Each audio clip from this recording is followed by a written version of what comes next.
Welcome to 108 news Telugu. బులెటిన్లో ముందుగా headlines. ప్రారంభం కానున్న ప్యారిస్ ఒలింపిక్ క్రీడలు ప్రత్యేక ఏర్పాట్లు చేపట్టిన ఫ్రెంచ్ ప్రభుత్వం.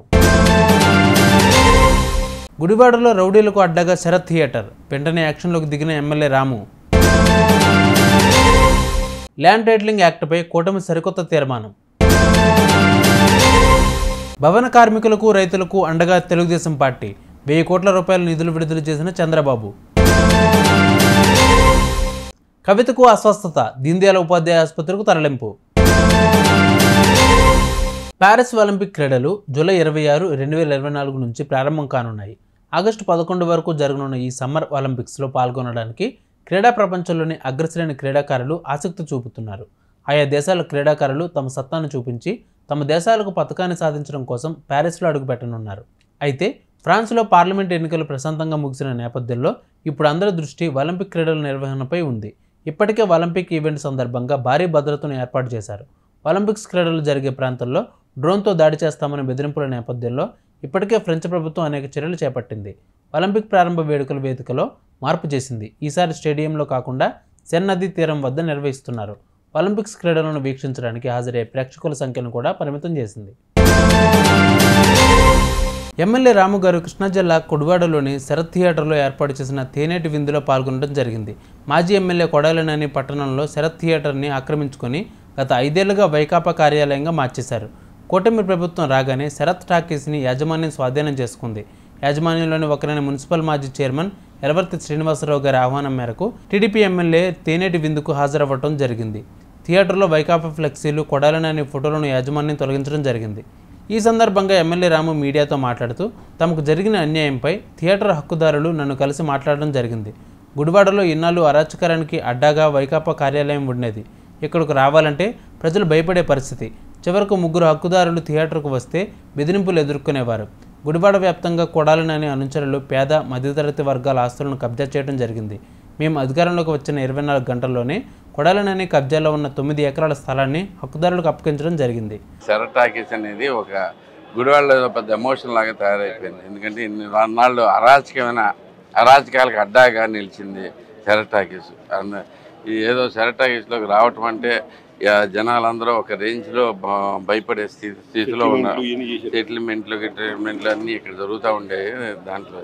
సో అవన్నిటికీ తీసేసి ఇప్పుడు తెలుగుదేశం సపోర్టర్ కింద ఆయన కూడా అన్ని బాబు గారికి ఫ్లెక్సీలు కూడా వేయించడం జరిగింది. సో ఇప్పుడు దీనికి ఇంపార్టెన్స్ అంటే ఒకటే సింపుల్ ఇంపార్టెన్స్ ఏంటంటే ఇదంతా కొంచెం ఇక నుంచి గతంలో జరిగిన అరాచకాలకి అడ్డాగా ఉంది కాబట్టి ఇక నుంచి దీని పేరు మార్పు వచ్చి ఈ గుడివాడ మెయిన్ నడిబొడ్డులో మంచికి మరో పేరు కింద తయారవుద్దని చెప్పేసి ఆశిస్తూ ఉన్నాను. దానికి పూర్తిగా ఎలవర్తి గారి మీద నమ్మకం ఉంది.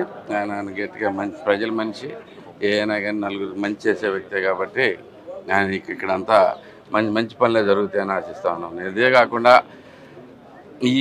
మనకందరికీ తెలిసిందే, ఇది ఒక పెద్ద మనిషి ఆస్తి. ముందు దాంట్లోంచి ఆయనకి పెద్దగా లాభం లేక ఆయన పర్లేదని కూర్చున్నారు. కానీ ఎంతోమంది నిరుపేదలు, చిన్న చిన్న ఉద్యోగస్తులు, ఇలాగే ఎంతోమంది ఆస్తులు ఇక్కడ ఆక్రమణకు గురైనవి. అది తెలుస్తూ ఉన్నాయి.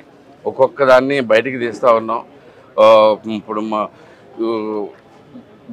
ఎవరైనా కానీ ఇప్పటికి కొన్ని ఆల్రెడీ తీసుకుని వచ్చాం. మొన్న 9 ఎకరాలు రిలీజ్ చేయడం జరిగింది. గవర్నమెంట్ రాగానే ప్రజల ఆస్తి ప్రజలకు పంచడం జరిగింది. ఇలాంటి ప్రాబ్లమ్స్ ఉన్న ఎవరైనా కానీ ఇంక భయపడాల్సింది లేదు. మీరు ముందుకు రండి, మీకు అందరికీ సరిగ్గా న్యాయం జరిగేట్టు చూస్తాం. తప్పకుండా తెలుగుదేశం పార్టీ ప్రజల తరఫున పనిచేస్తుంది. దానికోసమే కట్టుబడి ఉన్నాం. మేమేమి ఒక్క రూపాయి కూడా ఆశించే వ్యక్తులం కాదు. మాకెవరికి అవసరం లేదు. ఎవరు చూసుకున్నా కానీ రా వెంకటేశ్వరరావు అపర కుబేరుడు. అలాగే మాకున్న నాయకులు ఎవరు చూసుకున్నా కానీ ఎలవర్తి గారు పూర్తిగా అసలు అంటే శరటాకి దాంట్లో పాలవాటం ఉంటేనే ఆయన ఏం పడుచుకోకుండా తిరిగాడు ఇప్పుడు దాకా. అలాగే నాకు ఇక్కడ ఏమో ఆశ లేవు, అదేం లేదు. మేమెవరో ఏమి ఆశించకుండా జనాలకి రావాల్సింది ఏదైనా కానీ పూర్తిగా చేసి పెడతామని చెప్పి మీకు మాటిస్తూ ఉన్నాం. మీ ఆస్తులు మీరు స్వాధీనం చేసుకోవడానికి ఇదే మంచి అవకాశం. మీకు జరిగిన అన్యాయాలన్నిటి మీద పోరాటాలు మీరు చేయడానికి భయపడ్డా కానీ వచ్చి ఒకే ఒక్క రోజు మా దగ్గరికి వచ్చి కలవండి, తప్పకుండా మీ ఆస్తులన్నీ మీకు చెందేట్టు చేస్తామని చెప్పేసి మాటిస్తా ఉన్నాం. ల్యాండ్ టైటిలింగ్ యాక్ట్ రద్దు బిల్లుకు ఏపీ కేబినెట్ ఆమోదం తెలిపింది. కొత్త ఇసుక విధానానికి గ్రీన్ సిగ్నల్ ఇచ్చింది. విధి విధానాలను త్వరలోనే ఖరారు చేయాలని నిర్ణయించింది. మరోవైపు ప్రభుత్వ విధానాలు పనితీరుపై మంత్రులకు కీలక సూచనలు చేశారు సీఎం చంద్రబాబు. సీఎం చంద్రబాబు అధ్యక్షతన దాదాపు 2.5 గంటల పాటు కొనసాగిన కేబినెట్ భేటీలో పలు కీలక అంశాలపై చర్చ జరిగింది. ఎన్నికల్లో హామీ ఇచ్చినట్టే ల్యాండ్ టైటిలింగ్ యాక్ట్ రద్దుకు ఏపీ కేబినెట్ ఆమోదం తెలిపింది. గత ప్రభుత్వం అమల్లోకి తెచ్చిన ఇసుక పాలసీని రద్దు చేసిన ప్రభుత్వం కొత్త ఇసుక పాలసీకి ఆమోదం తెలిపింది. త్వరలో కొత్త ఇసుక పాలసీ విధి విధానాలు రిలీజ్ చేయాలని నిర్ణయించింది. ఆగస్టు 15 నుంచి అన్నా క్యాంటీన్లు ప్రారంభించాలని మంత్రివర్గం నిర్ణయించింది. మరోవైపు మహిళలకు ఫ్రీ బస్సు అమలు చేసే ప్రణాళికలను కూడా కేబినెట్లో చర్చించారు. 40 లక్షల మంది భవన నిర్మాణ కార్మికుల పట్టకొట్టి నిర్మాణ రంగాన్ని కుదేలు చేసిన గత ప్రభుత్వం ఇసుక విధానాన్ని ప్రైవేటు కంపెనీలకు లబ్ధి చేకూర్చడానికి చేసుకున్న ఒప్పందాలను రద్దు చేస్తూ ఏపీ కేబినెట్ నిర్ణయం తీసుకున్నట్లు కొలుసు పార్థసారథి పేర్కొన్నారు. అలాగే రైతుల దగ్గర ధాన్యం కొనుగోలు చేసి 1600 కోట్ల బకాయి పెట్టి గత ప్రభుత్వం వేధించింది. కూటమి ప్రభుత్వం రాగానే చంద్రబాబు గారు వెంటనే 1000 కోట్ల విడుదల చేసి రైతులను అందుకున్నారని, మిగిలిన బకాయిలు కూడా తొందరలోనే తీర్చేస్తామని కొలుసు పార్థసారథి రైతులకు హామీ ఇచ్చారు. గత రబీ సీజన్లో సేకరించిన ధాన్యానికి 84-90 రోజులైనా కూడా రైతులకు పేమెంట్ చెల్లించకపోవటం మూలంగా రైతులు తీవ్ర ఇబ్బందులకు గురైన విషయాన్ని కూడా తీసుకొస్తున్నాం. దాదాపు 1600 కోట్ల రూపాయలు బకాయి పెట్టేసి వెళ్ళింది గత ప్రభుత్వం.